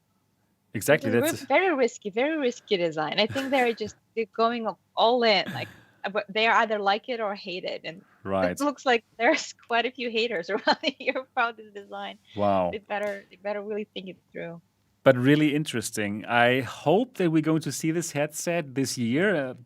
Obviously, I always love to have new VR hardware to check out. So hopefully we're going to get this this year. Do you think this is going to come out this year? What do you think? I Oh, think I we're due. I think we're due for a new headset. One of the biggest questions, one thing we haven't mentioned at all is like, what kind of screen does it have? Does it have eye tracking? These kinds of things. I mean, this is Samsung we're talking about, and Samsung has at various trade shows, Samsung has shown off some high-end displays. And Samsung is a leader in this category. So you're talking like high dynamic range and micro OLED and all these different technologies that was like in that Panasonic one and stuff. I'm looking forward to see Panasonic bring the noise, in terms of like having a really nice screen that blows people away. You mean Samsung? Yeah, Samsung. I'm sorry. Right. Yeah. I really don't think it's going to come out this year. And because of all the things that Anthony just said, if they are really going to introduce us with these amazing features and they have eye tracking, maybe hand tracking, all these things, why haven't we heard about this? Why haven't we even heard the slightest announcement? I mean, these are just patents, right? They haven't been officially announced. And I think that if they were ready to, unless they're keeping it a super private secret, and then bam, here it is at the end of the year, they want to keep it a surprise. But I really don't see why they would want to do that. I would want to build up a hype if I knew that, yeah, we got this really awesome VR set coming out. We really want to get people excited. And we don't see them doing any of that. So You're right. I have serious doubt. You're right. CES would be like a great platform to show something off, right? Or their Unpacked event just recently where they show off the Samsung Galaxy S21 would also be good to at least show them, hey, we have something else coming, but nothing. The thing about CES, though, just to go back to CES for a quick second, Okay. because CES was this online thing, this virtual thing, do you really believe that? I mean, I would assume that a lot of huge companies that would have been at CES if it was a physical deal, I assume that a lot of them are like, we're good. We'll do our own little private internet thing in early February if we want. So I think the fact that it necessarily wasn't announced at CES doesn't mean anything because of this virtual CES. There's a lot of companies that haven't revealed their stuff yet. Agreed. Yeah, wow. So who knows? Probably we're still going to hear something from Samsung. Samsung is really due. Samsung Odyssey Plus came out in 2018. Now it's 2021, so it's about time. And I do think they also want to be a player in this VR and AR market, so they better deliver something. And I would be up for that, for sure. All right, cool. There was the Samsung device. Now let's talk about something else. Let's talk about the Oculus Quest again. And let's talk about the announcement that there's soon going to be multiple accounts on an Oculus Quest. And Tetiana, probably you could tell us a bit more about it. You were into that topic? Yeah, I could tell you a little bit more about it because of how confusing it is. And Okay, I tell think us. that we need to talk about it just to keep it straight. So there are these two big functionalities that have been announced coming in February. So the first one is called multi-user accounts. And the second one, which is directly connected to that first one, is app sharing. So basically what it means is, as you know, we could have gotten easily banned if we were trying to if we tried to connect more than one Facebook account to our Oculus Quest 2. And there have been some unfortunate experiences for some users where, they were banned. And now they're coming up with this new sort of affordance that you can connect more than one account. Particularly, you can add up to 3 additional accounts, which will be secondary, and 1 primary account. So this sounds great because you can actually share all the apps that you bought on your primary account with secondary accounts. So you can have up to 3 other household members using the same accounts on the same device. And keep their own leaderboards and add their own friends, keep their achievements without mixing it. And I think this is great for households with kids, and you don't really want to mess around your leaderboard. So I think this is wonderful that they're doing it. But there is an issue with that is easy to miss, and that is if you were to connect one of those secondary accounts to a different Quest, it would automatically become the primary account of that Quest, and you will lose access to all of those apps that were shared to that account initially when it was still a secondary account. So this is a problem that that I saw personally, because, like, okay, if you really want to have two people playing the same game, wouldn't you want to play it at the same time, like a multiplayer? So you would want two devices. But then if you connect it to a second device, you kind of lose the benefit. Yeah. So this is what it is. And I have a thought of how to get around this, but I would like to hear what you think about this first. Let's first understand it better. So let's do this. One by one. So let's say I have one Oculus Quest, and I'm using it in my household, and let's say I'm playing Beat Saber competitively, and I have my name in the leaderboards, right? But now my wife wants to play with my Quest, and she doesn't want to get my name higher in the leaderboards. She wants her name in the leaderboards, right?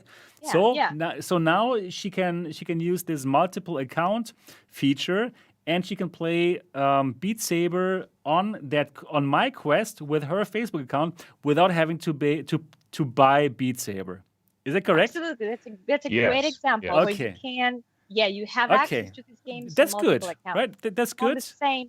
On the same device, though. Okay, that's good. But now she gets into VR, which I know it's not going to happen for some strange reason. Yeah, my dear wife is not into this whole thing. But let's think. She also gets her own Quest now, and now she logs into her own Quest with her own Facebook account, because you have to use Facebook account, right, for the Quest 2, and then she cannot play Beat Saber anymore.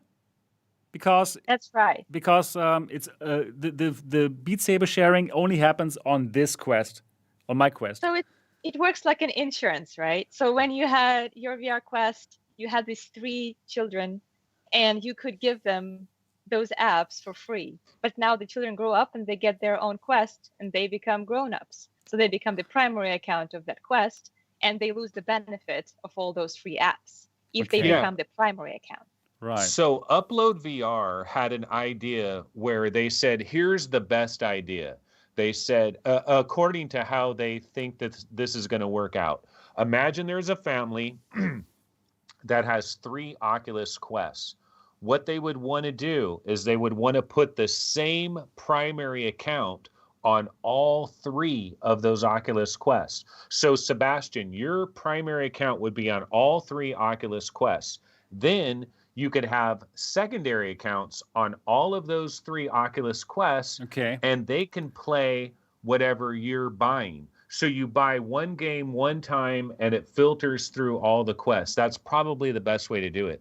Yes. But one thing I was going to say to Tetiana is, this system isn't really a foreign system. It's pretty much what Microsoft does and what Sony does. For example, if I have an Xbox, right? Let's say me and my best buddy have an Xbox. I'm primary on my Xbox and he's secondary. On his Xbox, he's primary, I'm secondary. Well, the way that works is if he buys a game, I can play it. If I buy a game, he can play it. You can always do that when you just have 2 people that want to just share everything back and forth. Except there is another limitation that makes it a little bit different. So if you buy a game on your primary Facebook account, then you can share it with secondary accounts. But if you buy it on secondary, you can't share it with any other account. And that's the problem. But on the other headset, they would be the primary, and you would be the secondary. On the other headset, the other person would be primary. On the other, so all the games need to be bought on the primary account, and that's the only condition how you can have access to those apps. If you buy an app on a secondary account, you can play it, but you can't share it. Okay.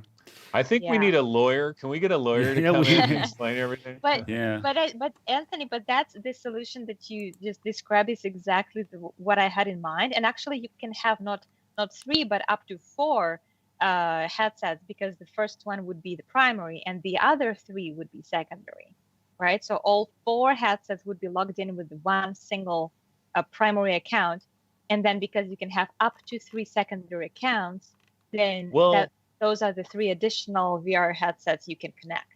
it said 3 devices, though. Was it and 3 devices or up to 3 devices? It was and? Well, it was up to, I guess, if you I don't think we know right now. Like one other thing about this whole deal, like you kept saying February, and a lot of people are saying February. Yeah. I have a feeling this is going to happen before February. And you know why? Because if you go to the Oculus subreddit right now, there's people that already have little screenshots of like activate, share, like these different buttons in the menus. And that's in the beta. That's like in the beta, I believe. So like, I think this is ready to roll out real soon. So we might not even have to wait till February. Well, what you're describing is the people are being rolled, they're being opted in to this function. And up until February 13, you have an option to opt out. That's why they have that. So that if you don't want that, I guess you can opt out. So they describe that you can go to settings, go to app sharing, and then you can like cancel that. But that little window that you see means that you are in their system, your Quest is ready to receive this new functionality. And I'm just checking the article. It does say that to start, a primary account holder can add up to 3 secondary accounts, which means that you can have up to 3 more Oculus Quests connected through those secondary accounts. Well, that's on an individual Quest. I think you could have the primary account and then 3, so you could have a total of 4 accounts on an individual Quest. But in terms of the actual hardware, I don't know. I mean, we're going to find out all these details pretty soon. One little tiny detail, though, is all of these accounts have to be linked with Facebook. So, like, I have a Quest 1 right now that has an Oculus account that is not linked to Facebook right now. I can't put it on my Quest 2 because I don't have another Facebook account to put on there. So I'm stuck, right? But the thing is, if I wanted to do multiple accounts on my Quest 1, and people are going to be able to do that, but now you've got to link everything to Facebook. Right. What? Yeah. In the beginning, it's not going to work on the Quest. In the beginning, this is only going to work on the Quest 2. This is one little detail. Really? Yes, absolutely. This is only going to work on the Quest 2. Probably because of that reason, because you have to use a Facebook account. And then later, this is going to roll out to all the Quests, also to the Quest 1s, but then you will need to use your Facebook account again, right? And that is not really amazing, in my opinion, as you know. So MRTV, wait, Sebastian. Sebastian. What's the matter, VR365, Anthony? MRTV. Yeah, I think of you as MRTV. I'm sorry. Okay, that's okay. But Sebastian, do you only have one Oculus account in your entire life? Only one Oculus account? You've never had 2 Oculus accounts? I only had 1 Oculus account. That's right. Oh, I guess I'm a weirdo. Well, see, I was in VR Roundtable and I was in, different podcasts. All right, then you did some other accounts. Oh, I get what you mean.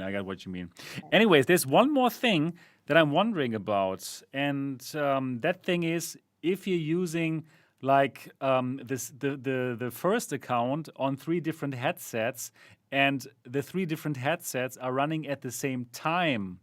I think there should also be some restrictions for that, and I think I read something that you cannot run the same game with the main account on 3 different headsets at the same time in order to prevent these kind of tricks where you would have that running, because it's the same thing with Steam VR. Like I could share my Steam VR account with you guys, and probably I did already with some of you, but then we cannot play the same game at the same time because, well, they are smarter than that, right? The same thing with Netflix. I could share my Netflix account with 10 people, but not 10 people can watch at the same time. Depends on how much you pay monthly. Yeah, right? exactly. Well, that's a big concern too. I was wondering, if you log in with 3 different accounts, will you actually be able to take advantage of playing multiplayer games? And I did found a statement that says that no, you won't be able to run the same app from the same account logged into multiple devices. But different accounts can run the shared app simultaneously. So it sounds like you will be able to play, let's say, Beat Saber multiplayer with your wife if she is logged in through a secondary account on her own Quest 2 and you're logged in with primary. based on what this statement from Oculus says, you will be able to do that as long as they're different accounts. So that sounds promising, but there's no guarantee. I really don't know how they're actually going to execute. I'm talking about it like I know. I really don't. I'm hoping We'll that find this out. is going to be. Yeah. People will make a lot of videos explaining how this crap works when right. it finally happens, right? But it's good that it's coming, I think, in general, because that was kind of bad that only one Facebook account is always on one Quest, right? So I think it's good that they're actually thinking into it in the first place and that we're going to get it. One more thing that we're going to get rather sooner than later, and that was revealed by Mr. Bosworth, the head of the Facebook Reality Labs, is the new way of getting content that is not officially in the Quest store. So right now, the way that we get the content, like for example, Doom 3, is via Sidequest, which is pretty amazing. I think it's amazing. All kinds of content is there, and there is no content curation. There is adult entertainment. There is anything that basically can be side-loaded to the Quest. Now they are introducing a new model where content that is not in the official Quest store can still be distributed by developers, and that's by unlisted apps. So the games or the apps, they are still on the Oculus servers, but they are unlisted, just like an unlisted video on YouTube, where you can, if you want, you can share the URL with your friends or with your community, and people can still watch the video, but it's not in the official list, on the official YouTube content list, for example. And the same thing on Facebook. So what do you think about this kind of distribution model as compared to SideQuest, where the control over that content is out of Facebook's reach, but now with this kind of model, the control is still with Facebook, because they will still say, hey, what kind of content is unlisted? It's their service, right? For SideQuest, it's completely different. It's like anything goes, right? But for this model, it's still on the Facebook service, and they still get to say what is going to be unlisted and whatnot. What do you think about this? I don't know about your second part there, where they get to say. I think this is just a delivery mechanism.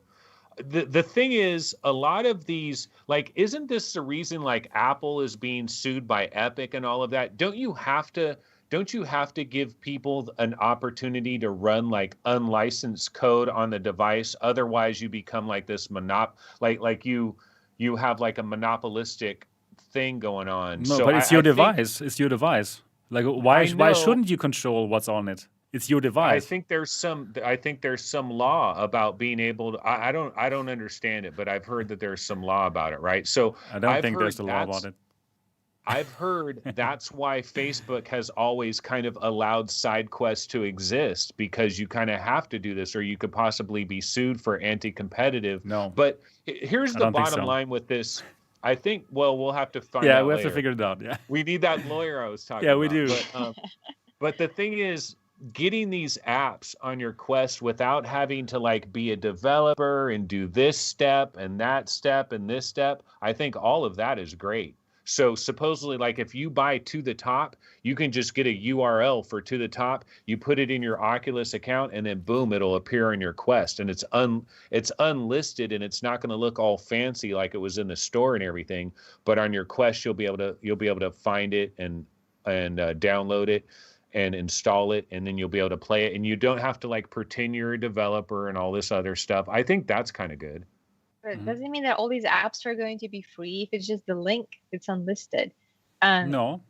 Yeah, I don't know how they're going to work all that in terms of. Yeah, we will have to find out. But I think it would be the same model, that you can still buy it once you have the URL. Then you could still buy it. Probably also. Yeah, it could be a very specific URL that has a certain digit to it, where that's the only URL you get. And they might say, hey, this URL is as good as cash. So if anybody freaking if anybody sees it, they can put it on their Quest, and you're stuck. I don't know how Well, that's no, going to work. we will see how it works. So how I imagine it now, okay, if you have this URL, then you get to you still have to log into your Oculus, to your Facebook account. It could be on the oculus.com website. So you use that link, which brings you to the Oculus website where you have to log in with your Facebook account. Then you can buy that game if it's a paid game on the Oculus website. And Oculus still earns their 30%, and you're going to have that game now on your Quest.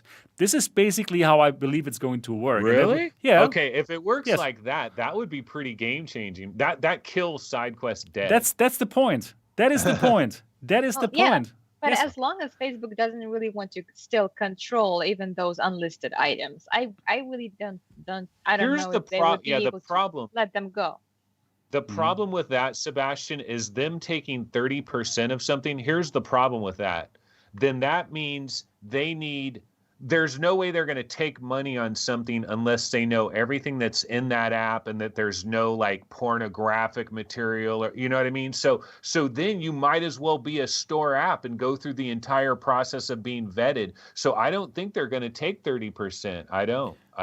Probably they're going to take less because that 30%, they're also taking it because they are on the store and it's some kind of great marketing to be on the store, right? So that's part of the 30%. Probably it's going to be less. But I still think there is going to be some kind of vetting process. So they will not be as strict where they say, okay, this must look really great, right? Okay, probably to the top doesn't look as good as other games. But okay, then you can still be unlisted. But in my opinion, they are killing Sidequest Dead with this. Because now, You're talking about like an experimental store. Like Xbox had that at one time. They had an experimental store and people could sell things for like $1, $2, these little tiny games. It was like Xbox Indie, whatever. They killed it eventually, but they had that. And I've always said, why not have an experimental store where you have To the Top and games that for some weird reason, like Pixel Rip 1989. The only way you can get Pixel Rip 1989 on your Quest is to buy 1995 and then to buy Pixel Rip 1989 as a DLC. That's so strange. It's madness. It's so strange and it's so good, the game. So it's like not really transparent which games got into the store and which games did not get into the store, for what reasons. And even the developer didn't get the information. I recently spoke to a German developer who didn't get into this store, and they simply didn't get great information why this would be the reason. That's bad practice. Yeah, that's really bad practice. And for this new model, I must tell you, on the one hand, it seems to be good, right? That everything can now get to the store as unlisted. But on the other hand, I really enjoyed that kind of side quest where really everything was so interesting, where we could get, for example, virtual desktop, right? Where we could have like the wireless quest. If they kill that, they could do that. They could kill it. Oh my God, that would be devastating. Come on, that's something that they had to have themselves in the first place, and they did. Someone fixed their mistake, and they want to kill it. I really believe this could happen. I really believe that this kind of new method of side loading things is just another way to get the control back, because they will get the control back. If you still want to be unlisted, it's still going to be on that Oculus servers. That's what I believe right now. And you know what? Yeah, that would be bad. All hell is going to break loose if virtual desktop does not stream Steam VR games anymore. That will cause a major riot on like the Oculus Quest subreddit and the Oculus subreddit. People will be up in arms over that. That could happen. It could happen. But unless they introduce an official way to do it, and so you wouldn't have to sideload a mod that would modify a virtual desktop to play games. I mean, why doesn't virtual desktop play these games to begin with? I think that if they were to kill it, they are smarter than that. They wouldn't make so many people angry. I think they would just introduce a more formal way to do it, which they should do. They should do it. I think that's the way they're doing it. I don't think they will kill Sidequest Dead. Just like, okay, now Sidequest is dead and you cannot use it anymore. I think they will introduce it in a way smarter way because they are smart. They're simply going to introduce this new method now for sideloading games, which is very convenient, just with a link, right? So people are going to do this, and Sidequest is probably going to be just lots of links that you can find there, and then if you want to really put in content that's not on the Facebook servers, like Sidequest is now, then probably they're going to increase the hurdle for you to use Sidequest. Like now, they already increased the hurdle. Now, if you want to put... What about the Beat Saber custom songs? Is that going to be killed the day that this thing goes through?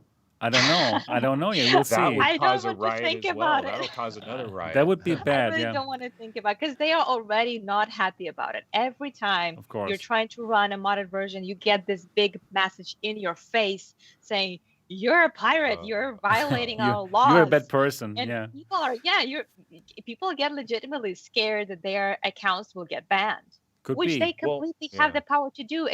And they're doing it. They are not. And not for Beat Saber, but for other things. Yes, of course. But the thing is, Beat Saber modding has been going on for so long, ever since, Quest 1, but obviously there wasn't Facebook connected to it. But now, still, every time you mod your Beat Saber, these logs go to Facebook. They know what you did. Of course. You are not just being sneaky. No. They chose not to ban you. Right. Which means that on the surface, they're angry and they're trying to get you to restore your game to the original version. But in reality, they're just slapping wrists and not doing anything to stop it, except for this formality. So I really don't know what they're going to do with it. I don't want to think about it because it doesn't look like they like it. But they're not doing enough to stop it. Yeah, right. Because they are afraid of that backlash. Anyways, what I was just saying, so they're making the hurdles already a bit higher to install Sidequest. Before, you had to have this kind of organization. You had to say that you're a developer, right? And in order to make an organization, you would simply come up with a name and that's it. So it's no problem at all. Everybody could do it, right? But the hurdle is getting a bit higher now. Now, if you want to have an organization, you have to put in your credit card details. Okay, that is another little hurdle. So little by little, these hurdles are getting higher. So probably the next thing is going to be if you say that you're a developer, perhaps you have to put in $15 a year in order to be that developer. For Apple, you have to put in $99. So why shouldn't they do it? And then if you have to put in $99 in order to use Sidequest, when Facebook has their own method of sideloading apps, they do kill Sidequest dead. But not like so obviously, but more sneakily. And I think that's going to happen because they don't want to have that headline, they have killed Sidequest. No, it's simply going to happen, and they're simply going to make it in a more sneaky and smart way. And I think it's what's going to happen. That's right. Oh, one other thing about this whole entire deal is, guess what? The only people that can take advantage of this new advantages, you got to link your Facebook account. So the people that have not linked their Facebook account yet won't be able to do these nice little creative things. Another crazy thing, too, is I could imagine a scenario. 3 months from now, Oculus Quest 1s are super valuable because you can still use virtual desktop in the old way and it hasn't been killed. But if you've got an Oculus Quest 2, it's been killed. Maybe it could happen like that. Could be. Oh my goodness. So one thing about this podcast is that we want the community to also engage with us, and we want them to vote and give us their opinion. And already in 2 episodes, I've totally forgotten to tell people the result of those polls, right? So first of all, the poll for today, we simply want to understand our viewers a bit better. And the question is about forced Facebook login. What do you think about forced Facebook login, that you have to use your Facebook account with your Quest 2? Do you think that's okay and you don't worry about it because so many companies already have your data? Or do you feel bad about it and that's the reason why you don't have a Quest 2? Or you worry about this, but you are a VR enthusiast, and because of that, you simply have to get the Quest 2. We want to hear from you. So right now, please go to the polls to the voting station, and the link is down in the description of this video. Go and vote now and vote live. Tell us. Go to the link now. Also, Anthony, go there now. Yeah, and I'm Tetiana, going. I'm going to do it. Go there now. Go there now and please cast your vote. The link is down in the description of this video. So please tell us now, what do you think about forced Facebook login on Quest 2? Option number 1, I oppose it, and that is why I don't buy an Oculus product. Option number 2, I oppose it, but as a VR enthusiast, I gotta have the Quest 2. And option number 3 is, it is not an issue for me at all. They all have my data by now. And that's what I think Anthony is going to choose. Yeah, right. So this is going to be interesting. I'm really looking forward to find out what the viewers of this podcast and the listeners of this podcast think about it. But I also want to let you know about the outcome of last week's poll. Last week we were asking you, what is the game that you're looking forward to the most? And the winner is Lone Echo 2. Lone Echo 2 won last week. So yeah, that is what happened. Quest only. No, Quest only. Right. That is what happened last week. Lone Echo 2 won, so people are really looking forward to Lone Echo 2. But we have still no idea: is it going to come out for the Quest 2 as a Quest 2 exclusive, or still for the PC VR? Yes. Yeah, but Anthony called it because his suggestion was to talk about Lone Echo 2 first. I think that was the first game we talked about last that was podcast. kind of early. So Yeah. Anthony called it. Right. He wants it, right? Anthony, you're looking forward to Lone Echo 2 a lot. Absolutely, yeah. And we should get some announcements pretty soon. It's about time we hear about some of these games. Exactly. Absolutely.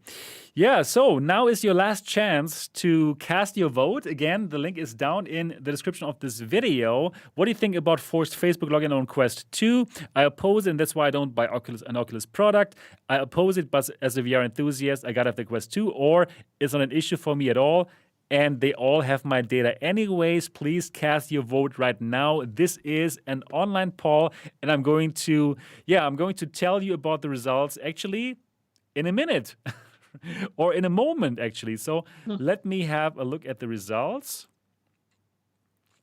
And I'm going to share this with you now so you can see the results. So here we are. And what do you think about forced Facebook login on Quest 2? 60% say I oppose it, and that's why I don't own an Oculus product. Wow. So the majority hates that on this podcast. Number 2, so it's still live, so that's why it's still changing, but you can get an idea. I oppose it, but as a VR enthusiast, I still own the Quest 2. 31% feel like that. And the rest, it's not an issue for me, around 10%. And that's why I don't care about it at all. Interesting, right? So the majority really doesn't like this kind of forced Facebook login. And that's why they don't own any kind of Oculus hardware. Interesting, right? I think it would be also important to know where the people are located, because let's say they're in Germany. Right. I don't think they You're would be owning it. I really haven't seen many people who would have such a strong moral ground, at least here in America, to not own it, because it's just so easy to own Of course. it. It's so easy to connect it, and Americans are all about easy. Right. Yeah, I just right. connected with my Google account. Okay, with my you're right, Facebook yes. account. But you see the audience of this podcast, they really stand their moral grounds, and like 60% are not going to buy it because of that. And I think that's You know pretty what's cool. funny though? Okay, they stand their moral ground, right? But you know as well as I do, Sebastian, that if Oculus came out with the Oculus Rift 2 with Right. varifocal lenses, half dome, 140 Sure, I degrees, all understand. kinds of technological advancements, but you still need a Facebook account. I guarantee you half of that 61% is caving. They're going to do it. Yeah, the thing is, we are VR enthusiasts, Like we love the technology and we simply want to have the latest and greatest. Like right?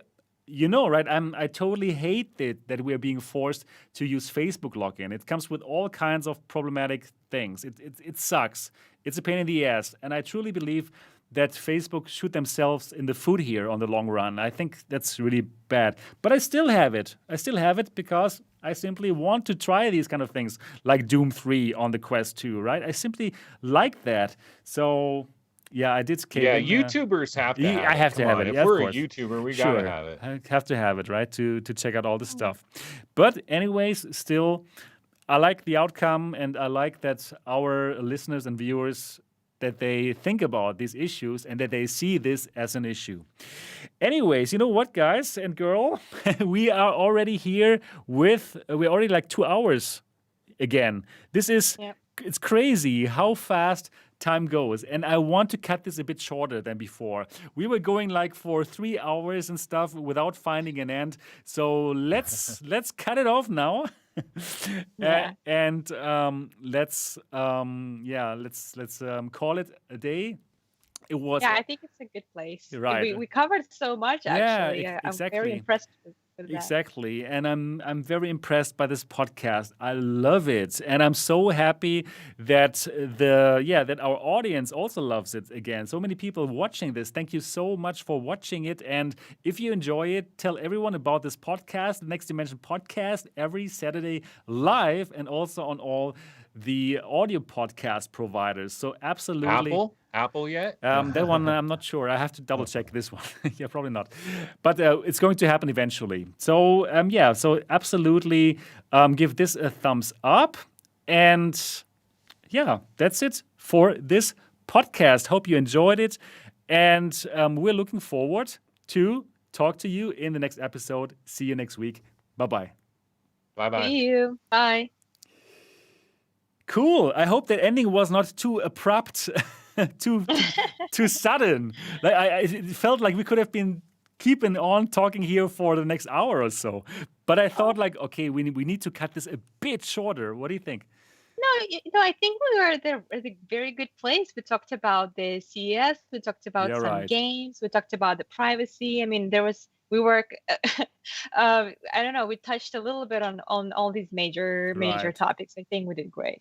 Yeah, right. 2 hours is a pretty good length. You know, I think so. We don't need to go all the way to 3 hours. Yeah, exactly. I think that was good, and so amazing, Tetiana, to have you here again for the second time. It was great. Feels amazing to have you on the show, and great. Yeah, thank you very much. I'm always happy to be here, even though it's only my second time. This is extremely enjoyable for me. I'm glad to be back. Thanks for having me. Of course, and people like your jellyfish lamp. And just to let people know, these are not real jellyfish, right? Oh my God, people, come on. Oh, for all the Greenpeace around there, they're not real. No real jellyfish were hurt in the process of recording any of my videos. This is a lava lamp. And my loyal sidekick, it's really not that, I don't know. It's something I really love. Right. It's my decompressed kind of thing. When I'm working too hard, I can just sit and look at it for longer than I should, just because it's very relaxing. Yeah, it's a great lava lamp.